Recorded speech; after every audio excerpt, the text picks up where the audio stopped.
This is a video in clinical medicine from the New England Journal of Medicine.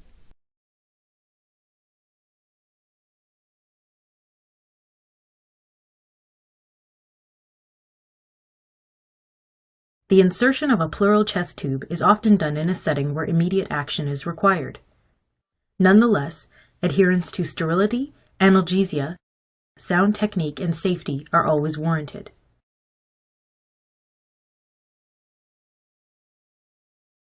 The most common indications for chest tube drainage are pneumothorax that is recurrent, persistent, under tension, or bilateral, any pneumothorax in a patient on positive pressure ventilation, hemothorax, recurrent or symptomatic large pleural effusion, empyema, and chylothorax. There are relative contraindications, mainly based on hematologic abnormalities, such as bleeding diatheses or coagulopathy. Blood products or coagulation factors may need to be transfused in order to reduce the risk of bleeding during the procedure. The procedure should be explained and consent obtained whenever possible from the patient or next of kin.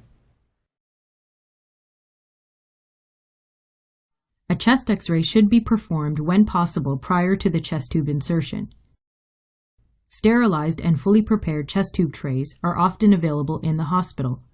The key materials required in addition are a sterile gown, mask, and gloves, sterile drapes or towels, local anesthetics such as 1% lidocaine, chlorhexidine cleaning solution and sterile pieces of gauze, 25 and 21 gauge needles, 10 cc and 20 cc syringes, a scalpel with size 11 blade, which should be on the chest tube tray, at least 4 or 5 dissecting instruments, such as Kelly curved clamps or artery forceps, which should also be found on the chest tube tray, non-absorbable strong sutures of size 1.0 or greater made of silk or nylon, a chest tube of appropriate size, a sterile drainage system, and dressings for the tube after insertion. The chest tube is sized according to its internal diameter. The length of the tube is marked with numbers to indicate distance into the chest wall. Additionally, there are several drainage holes at the distal end. A radio-opaque stripe runs along the length of the tube and outlines the most proximal drainage hole. This is used to confirm correct placement of the chest tube in the pleural space on a chest X-ray. Choosing the size of chest tube is based on the indications for the tube. In the case of a large pneumothorax in a clinically stable, spontaneously breathing patient, chest tubes with an internal diameter of 16 to 22 French may be placed. In a patient with a large pneumothorax who is clinically unstable, the same rules for chest tube sizes apply. However, if the patient has underlying lung disease, requires mechanical ventilation, or is anticipated to have a large air leak, larger tubes from size 24 to 28 French are recommended. In order to drain a viscous hemothorax or empyema, or to evacuate a pneumothorax in a patient receiving mechanical ventilation, larger diameter tubes sized 28 to 32 French are more often employed.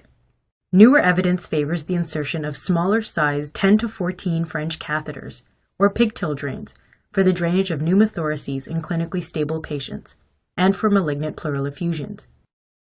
This is done using a Seldinger technique with a guide wire, and often with ultrasound guidance. This technique differs from that used for larger chest tubes and will not be discussed further in this video. Once the chest tube tray is open and all the key instruments are identified, occlude the proximal free end of the chest tube with a clamp or forceps.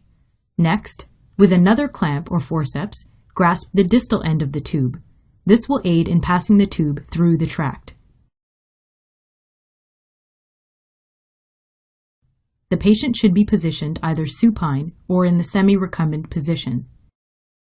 The ipsilateral arm may be maximally abducted to the side of the patient, or, alternatively, positioned behind the patient's head in order to have optimal exposure of the insertion site.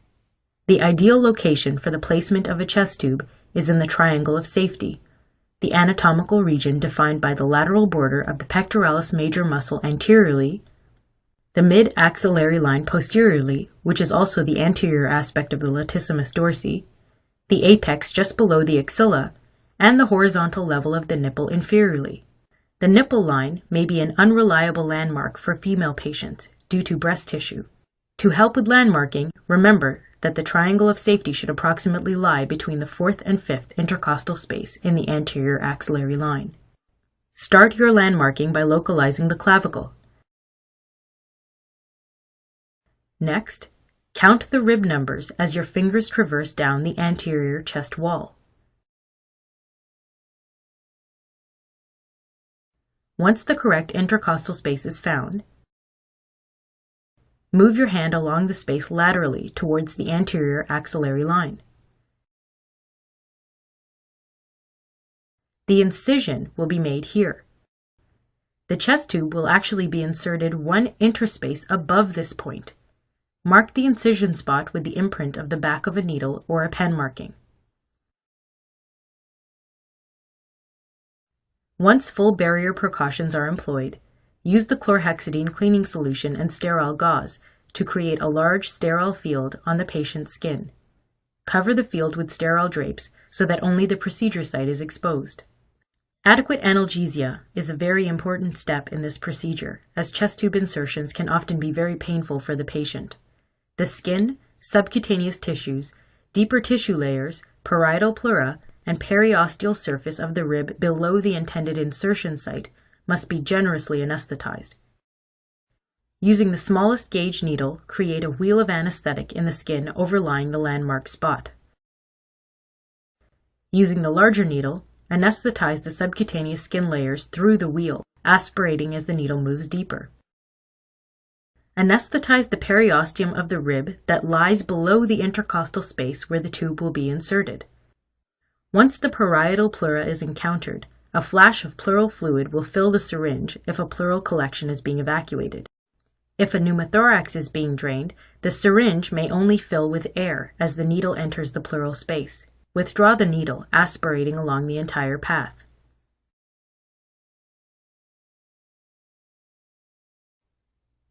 Make an incision approximately 1.5 to 2 centimeters in length above and parallel to the anesthetized rib.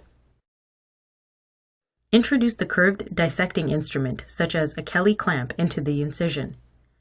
Begin dissecting the subcutaneous tissues in order to reach the intercostal muscles. After dissecting through the subcutaneous tissues, stay on top of the rib to guide the blunt dissection. This will create a diagonal path towards the correct intercostal space. When using a larger chest tube of sizes 24 French or greater, use your index finger to explore the tract being created by blunt dissection. This is done to ensure the larger caliber tube will be able to pass through the tract. Once you have dissected through the subcutaneous tissues and deeper intercostal muscle layers, you will encounter the parietal pleura.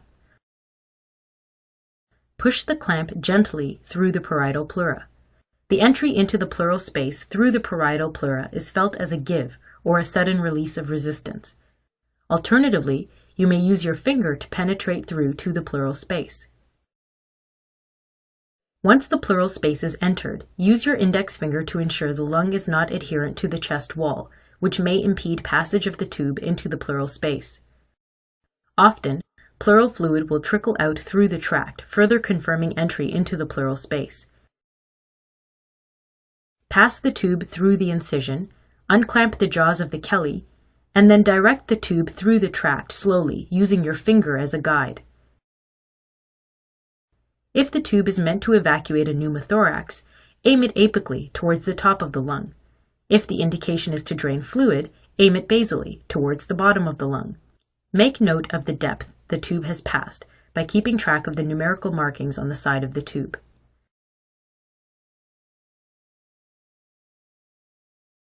Secure the chest tube to the skin using the heavy sutures. Simple interrupted or mattress sutures are often satisfactory to ensure stability of the tube and avoidance of air leaks around the tube. The free ends of the sutures are wrapped around the tube and tied multiple times to secure it in place. Purse string sutures are not recommended as they yield poor cosmetic results and increase the risk of skin necrosis. Once the chest tube has been secured, a petroleum-based gauze dressing should be wrapped around it. Apply several pieces of sterile gauze around the tube. Secure the site with multiple pressure dressings. A chest X-ray must be done to confirm correct placement. On an X-ray, the radio-opaque stripe is visible with an interruption indicating the position of the proximal hole. This hole must be within the pleural space. Otherwise, it is sitting outside the pleura and not draining effectively. This is an indication to replace the tube altogether. Do not advance the tube into the chest, as this can introduce non-sterile tubing into the chest cavity. Before unclamping the free end of the chest tube, firmly connect it to the sterile drainage system. Now unclamp the free end. If pleural fluid is being drained, the fluid level in the drainage system will rise. If a pneumothorax is being evacuated, air bubbles will appear.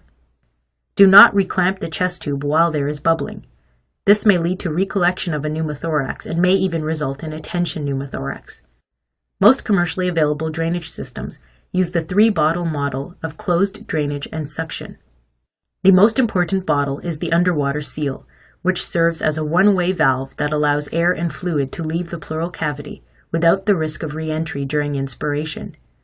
All available pleural drainage systems contain the underwater seal bottle. Bubbling may be seen in this bottle.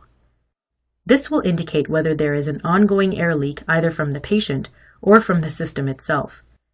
The 2 other bottles that may be present in the drainage system are a collection bottle connected directly to the patient for accumulation of pleural fluid and/or debris, and a suction system that connects to wall suction but regulates the amount of suction actually delivered to the pleural space via a column of sterile water. Suction may be applied if there is a persistent pneumothorax despite the underwater seal, or if a viscous pleural collection is not draining effectively. When evacuating chronic large pleural effusions, the risk of re-expansion pulmonary edema has been well described. A stepwise approach to the drainage of chronic large pleural effusions is recommended, not exceeding 1 to 1.5 liters within a 30-minute period. The pleural drainage system must be kept approximately 40 inches below the patient in order to prevent retrograde flow of air or fluid back into the pleural space. There are complications associated with the insertion of a chest tube.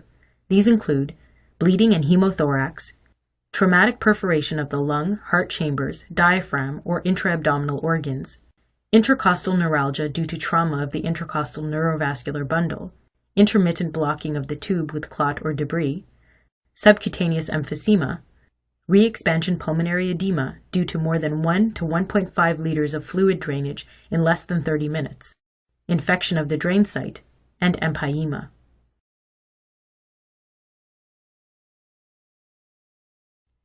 The timing of chest tube removal depends on the indications for the chest tube. In the case of a pneumothorax, bubbling must have ceased, the patient stabilized clinically, and the lung re-expanded on a chest X-ray as minimal criteria to remove the tube. If suction is being applied to evacuate the pneumothorax, most clinicians perform a trial of underwater seal alone in order to ensure there is no further bubbling with the suction turned off. Most physicians will perform a chest X-ray 12 to 24 hours after the last evidence of an air leak prior to removing the tube. The decision to clamp the chest tube to check for a persistent air leak is one that is practitioner dependent, and there is insufficient data to support or refute this practice. If the chest tube was placed to drain pleural fluid, once the drainage volume is less than 200 cc's in a 24-hour period and the fluid is serous, the tube may be removed. If a chest tube was placed for empyema, removal of the tube should be considered only after the patient has stabilized clinically and the drainage criteria are met. If an air leak is persistent or the pleural fluid drainage criteria are not met, a pulmonary specialist or thoracic surgeon should be consulted for more definitive, potentially surgical management. Pneumothorax risk is no different after chest tube removal during end inspiration versus end expiration. Once the sutures are removed, instruct an awake patient to hold his or her breath either after a full inspiration or full expiration, or while performing a Valsalva maneuver. Pull the tube at end expiration if a patient is being mechanically ventilated. Ideally, 2 clinicians should be present during tube removal. Once the tube is removed, quickly seal the incision site with a petroleum-based gauze, reinforced with several pieces of regular gauze on top of it. Secure the site with a pressure dressing. Additional sutures may be required to close the incision. A follow-up chest X-ray should be obtained 12 to 24 hours after the tube has been removed. Closely inspect for any suggestion of a new pneumothorax. Caution must be exercised when removing a chest tube from any patient on a mechanical ventilator, especially in those with high oxygen or positive pressure requirements, chronic lung disease, or other risks for recurrent pneumothorax. Experienced physicians should supervise the decision to remove the tube in these cases. The insertion of a chest tube is often done under extremely critical circumstances. However, using the appropriate techniques and sterile precautions will ensure safe and efficient performance.